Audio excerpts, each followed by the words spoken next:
நிறைய பேருக்கு குழந்தையின்மை பிரச்சனை இருக்கு. இதுக்கு சித்தர்கள் ஏதாவது பூசாவிதி கொடுத்துருக்காங்களா அப்படின்னா, காலாங்கிநாதர் பூசாவிதியில கர்ப்பரோகத்திற்காக ஒரு பிரயோக முறை கொடுக்குறாரு. இப்போ நம்ம என்னென்னவோ மருந்துகள்லாம் நம்ம எடுத்துக்கிறோம். அது கர்ம நோய்கள்னால ஏற்படக்கூடிய நோய்கள் பார்த்தீங்க அப்படின்னா, அந்த கர்ம சாந்தி அப்படின்னக்கூடிய பூஜையை அகஸ்தியர் செய்ய சொல்றாரு. அதுவும் நான் உங்களுக்கு முன்னாடியே சொல்லியிருக்கேன். அதே போல தான் இந்த கர்ம நோய்கள்னால நம்ம அவதிப்பட்டு தீர்வே இல்லை, நான் நிறைய மருந்துகள்லாம் சாப்பிட்றேன், எனக்கு தீர்வே இல்லை அப்படின்னா, இந்த மாதிரியான தந்திர மந்திர முறைகளை பின்பற்றியும் நம்ம மருந்துகள் எடுத்துக்கலாம். அப்போ நம்ம இந்த மாதிரியான பூசா விதிகள் நம்ம செஞ்சுட்டு அதுக்கப்புறமா நம்ம மருந்துகளை எடுத்துக்கிறோம் அப்படின்னா கண்டிப்பா குழந்தை பேர் இருக்கும். இப்ப காலாங்கிநாதர் என்ன சொல்றாரு, குழந்தை இல்லாதவங்களுக்கு பதிவாக இன்னும் ஒரு கருமானம் கேள், பரித்தகட்டில் நவகோணம் இட்டுக்கொண்டு கதியாக எட்டெழுத்தை சுட்டி போட்டு கிருபை பெறும் நடுவான முக்கோணத்தில் விதியான அட்சரந்தான் ஓம் ரீங் என்று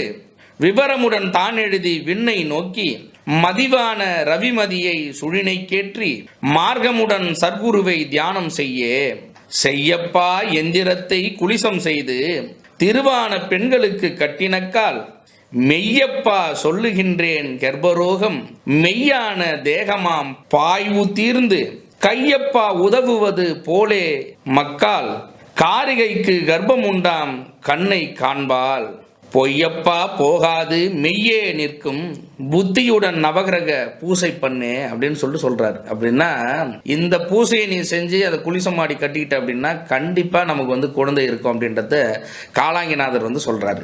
நீங்க என்னென்னவோ மருந்துகள்லாம் எடுத்துக்கிறீங்க அப்படின்னாலும் இந்த பரியன்ற தகிட்டில் நம்ம அந்த எந்திரத்தை வரைஞ்சி அதை பூசை பண்ணி அதை நீங்க குளிசமா கட்டிக்கிட்டே நீங்க மருந்துகள் சாப்பிட்றீங்க அப்படின்னா ரொம்ப வெகு சீக்கிரத்தில் உங்களுக்கு குழந்தை பேர் கிடைக்கும்.